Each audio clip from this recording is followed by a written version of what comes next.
En 1973, mientras la NASA se preparaba para ver Júpiter por primera vez de cerca, un grupo muy pequeño de personas intentó adelantarse usando algo mucho más raro que una nave, la mente.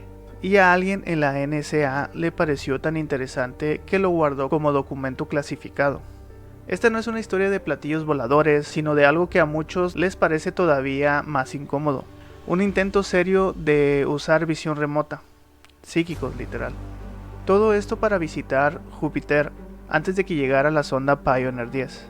El resultado quedó atrapado durante años en un archivo con nombre frío y burocrático. Una sonda psíquica experimental del planeta Júpiter.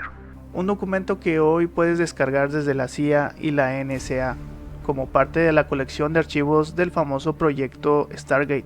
En esta historia vamos a entrar a ese documento, a sus personajes, a lo que dijeron que vieron en Júpiter y a lo que la ciencia descubriría años después.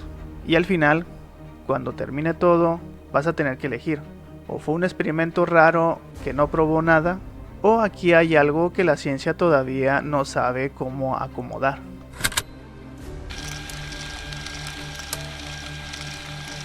Lo primero que hay que decir es que el documento existe. No es una fotocopia perdida en un foro esotérico. Está en la CIA Reading Room, en el apartado de FOIA. Y comienza con una frase que, dicha en voz alta, suena casi a ciencia ficción, y dice así. Como resultado de conversaciones entre Harold Sherman desde Mountain View, Arkansas, e Ingo Swann de Nueva York, en un intento de llevar adelante la posible veracidad de la naturaleza psíquica del hombre, se decidió realizar una sonda psíquica del planeta Júpiter.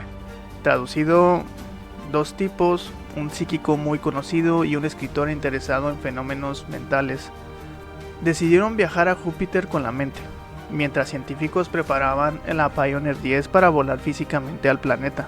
La jugada era simple, pero muy ambiciosa. Ellos veían Júpiter en 1973 con la mente, y más tarde, cuando la Pioneer 10 llegara, se compararían las visiones con los datos reales. Si coincidían en cosas que nadie sabía todavía, habría que empezar a hacer preguntas muy incómodas sobre lo que puede o no puede hacer la conciencia humana.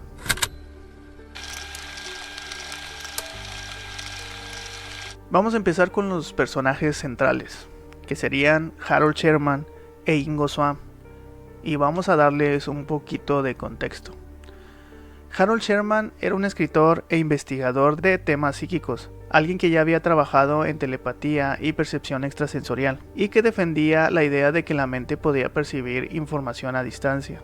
No era un científico de laboratorio, pero sí un tipo acostumbrado a hacer experimentos mentales, tomar notas y tratar de ponerles metodología a cosas que, por definición, suenan imposibles. El otro nombre es Ingo Swann. Este era casi una leyenda, psíquico estadounidense, artista, y el hombre al que se le atribuye haber acuñado el término remote viewing, o visión remota. Swann trabajó con los físicos Russell Targ y Hal Puthoff en el Stanford Research Institute, en una serie de experimentos financiados por agencias de inteligencia, que querían saber si realmente se podía ver a distancia usando algo que no fueran los sentidos normales. De esa mezcla entre ciencia oficial, guerra fría, paranoia y curiosidad, nacería lo que más tarde el mundo conocería como el proyecto Stargate. De este proyecto también conoceríamos el documento de Mars Exploration, del cual ya hice un video anteriormente y lo pueden ver en este mismo canal. Y bueno, el proyecto Stargate fue el intento real del gobierno de Estados Unidos de usar psíquicos como herramienta de inteligencia militar. Y el experimento de Júpiter es una pieza temprana del rompecabezas.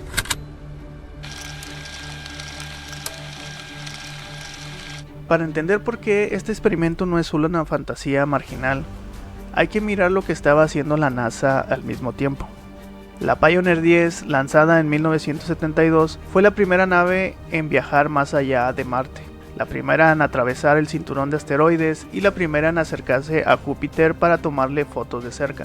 Su misión alrededor del gigante gaseoso se cumpliría en diciembre de 1973. El experimento psíquico de Sherman y Swann se realizó el 27 de abril de 1973, es decir, la Pioneer 10 ya iba en camino. La humanidad todavía no tenía imágenes detalladas de Júpiter, ni tampoco datos finos de su atmósfera, y su entorno era una incógnita total. Ese hueco de información era el escenario perfecto para una apuesta psíquica. Si dices que ves algo en Júpiter hoy y la nave lo confirma meses o años después, la conciencia ya no se siente tan trivial.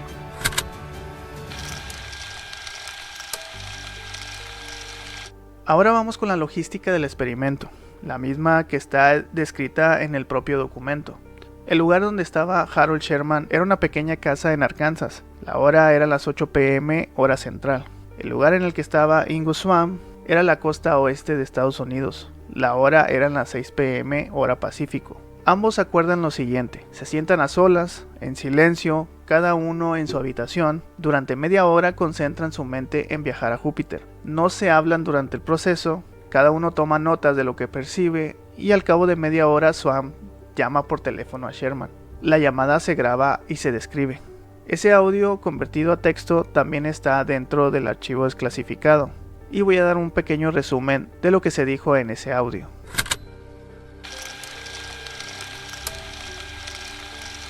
Sherman empieza describiendo una sensación curiosa.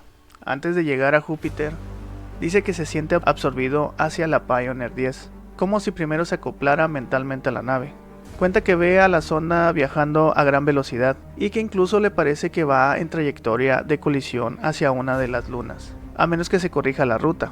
Eso no ocurrió, pero muestra la mezcla entre datos reales, la sonda, e interpretación mental. Después de eso, salta hacia Júpiter, y Sherman lo describe de esta manera. Él dice que es un planeta enorme, rodeado por masas gaseosas de colores amarillos, rojos, tonos ultravioletas y verdes. Dice que parece un espectáculo de fuegos artificiales gigantesco y que la luminosidad sería demasiado fuerte para los ojos físicos. Habla también de una enorme cubierta de nubes de kilómetros de espesor que impide ver el interior con claridad. De repente dice observar trillones de cristales de hielo brillando como agujas plateadas, todas estas flotando cerca de lo que él interpreta como la parte baja de la atmósfera o casi la superficie. También habla de vórtices, remolinos de gas girando cada vez más rápido, fuerzas magnéticas poderosas que afectarían a cualquier nave que se acercara, vientos de velocidades tremendas, zonas donde siente que debe haber agua, probablemente en forma de vapor o hielo, no como océanos tranquilos. Llega incluso a intuir algo sobre el origen del sistema solar y de los satélites. Sugiere que el Sol en un pasado remoto fue una gigantesca masa gaseosa que explotó, arrojando bolas de gas que luego se convirtieron en planetas, y que Júpiter a su vez habría expulsado parte de su material para formar algunas de sus lunas. Eso, aunque está dicho de forma mística, no se aleja tanto a la idea moderna de discos protoplanetarios y formación de lunas, aunque la versión científica es muchísimo más precisa y menos explosiva. Lo interesante es que Sherman se muestra cansado, como si el esfuerzo mental lo hubiera drenado físicamente. Él mismo dice que se siente agotado al terminar la sesión.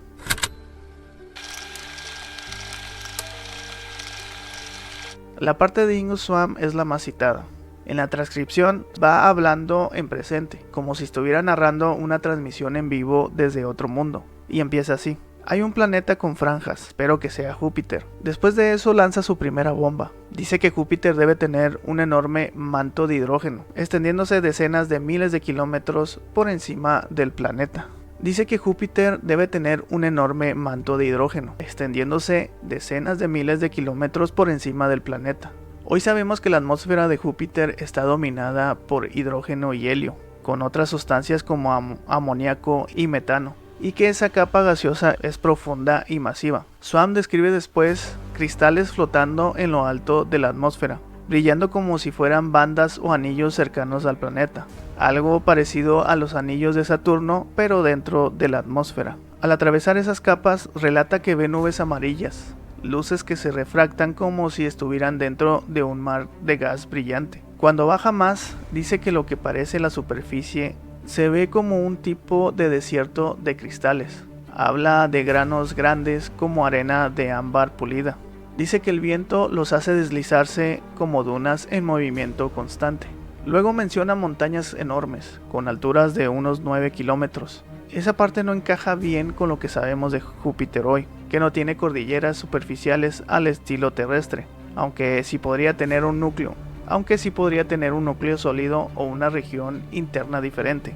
Swamm también describe zonas de inmersión térmica, donde el calor se quedaría atrapado bajo las nubes, y se atreve a decir que la superficie daría una lectura infrarroja muy alta. Habla también de vientos tremendos y de una atmósfera muy espesa. Lo curioso de todo esto es que años después, las misiones Pioneer, la Voyager, Galileo y la Juno confirmarían que Júpiter tiene una atmósfera extremadamente profunda con vientos de cientos de kilómetros por hora. Júpiter posee una magnetosfera brutal, con radiación intensa y partículas cargadas, y se han detectado cristales de hielo de amoníaco en las nubes, especialmente cerca de la Gran Mancha Roja. La pregunta aquí sería, ¿Swamm estaba adivinando con suerte o realmente vio algo?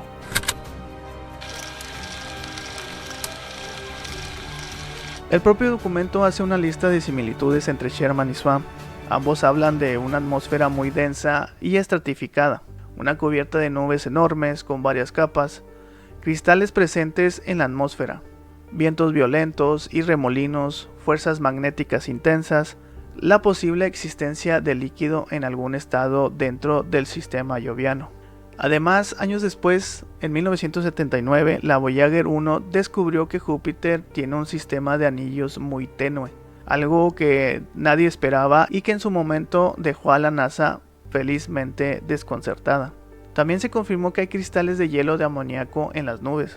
Los defensores de Swamm dicen, él habló de bandas de cristales alrededor de Júpiter antes de que nadie supiera de los anillos. Pero los escépticos responden, sí, pero las descripciones no son exactas, y muchos pueden deducir sabiendo que es un gigante gaseoso muy frío. Y ahí es donde entra la parte jugosa. Ingo Swamm llegó incluso a afirmar años después que ver los anillos de Júpiter en su visión lo dejó confundido, porque pensó que quizás estaba viendo a Saturno por error, hasta que en 1979 la Voyager confirmó que Júpiter también tenía anillos. ¿Coincidencia, autosugestión o un acierto psíquico brutal?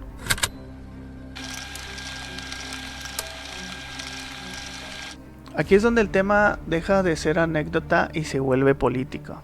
El documento de la sonda psíquica a Júpiter aparece como parte de la colección del proyecto Stargate en los archivos de la CIA. El proyecto Stargate no es una leyenda urbana.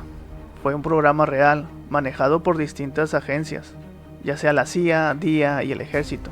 Este estuvo activo aproximadamente desde los 70s hasta mediados de los 90s. Investigaban si la visión remota podía usarse para espionaje, localizar bases, submarinos, rehenes. Psíquicos como Ingo Swamm y Joseph Backmogniagle participaron en sesiones donde se intentaba describir lugares secretos basándose solo en coordenadas o fotos selladas. En 1995, una evaluación oficial del programa concluyó que los resultados no eran lo bastante fiables para usarse como herramienta operativa y el proyecto fue cancelado. Pero muchos de los que participaron, incluyendo a Tark, Puthoff y Backmogniagle, siguen sosteniendo que hubo aciertos impresionantes y que la visión remota sí ofreció información útil en algunos casos específicos. Entonces, ¿en dónde encaja nuestro viaje a Júpiter? En el fondo, este experimento fue una especie de campo de pruebas extremo. Si alguien puede describir un planeta que nunca ha visto de cerca, quizás también pueda describir un búnker soviético que tampoco verá jamás. Para la lógica fría de la Guerra Fría, eso merecía mínimo un archivador con sello de clasificado.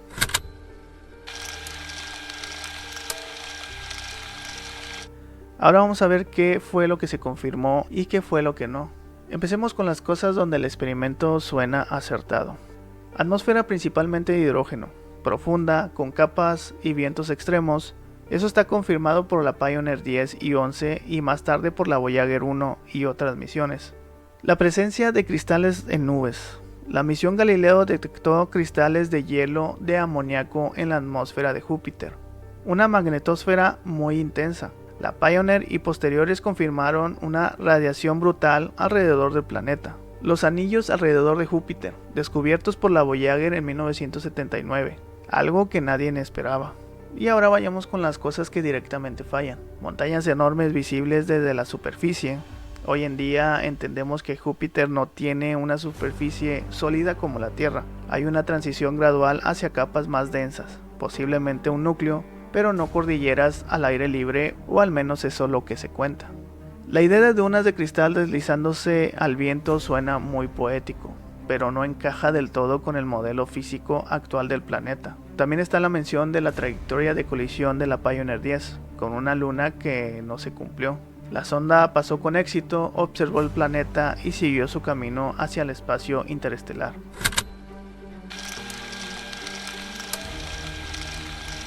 Independientemente de si crees o no en la visión remota, el mero hecho de que este documento exista y esté archivado en la CIA lo vuelve munición perfecta para teoría y conspiración. Estamos hablando de un psíquico estrella de programas secretos, un escritor obsesionado con capacidades mentales, dos científicos serios, Tark y Potov, escuchando y grabando, una sonda espacial real volando hacia Júpiter, un documento que termina bajo sello de la NSA, y todo alrededor de una pregunta brutal: ¿qué pasa si la mente humana puede hacer algo que no sabemos explicar, pero que puede servir en una guerra?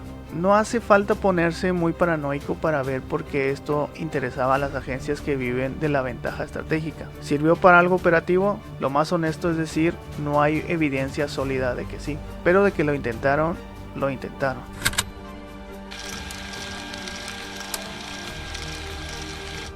Después de todo esto, ¿qué nos queda del viaje psíquico a Júpiter que intrigó a la NSA?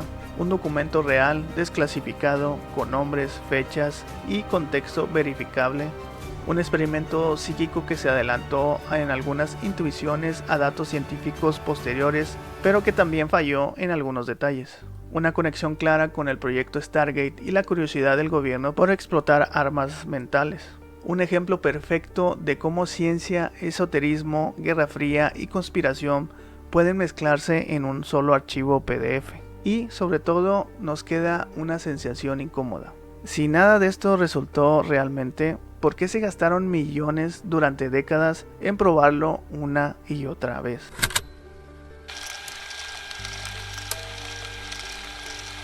Quizás Harold Sherman e Ingo Swann nunca pisaron Júpiter con la mente.